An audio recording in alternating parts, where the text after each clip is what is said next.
பலியாகவே ஒப்பு கொடுத்துட்டான். அவனை பொறுத்த வரைக்கும் கொன்னுடலான்னு தீர்மானிச்சிட்டான், அவ்வளோதான். முடிஞ்சது. அவன் மைண்டை பொறுத்த வரைக்கும் கர்த்தர் சொன்னார் பலி இட்டுடலாம், நடந்து முடிஞ்ச மாதிரி அவன் எண்ணிட்டான்.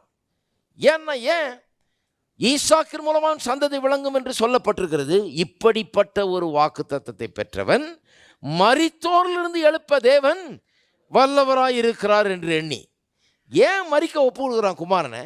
ஏன் தன்னுடைய மனதில் அப்பேற்பட்ட ஒரு தீர்மானத்தை எடுத்துட்டான்?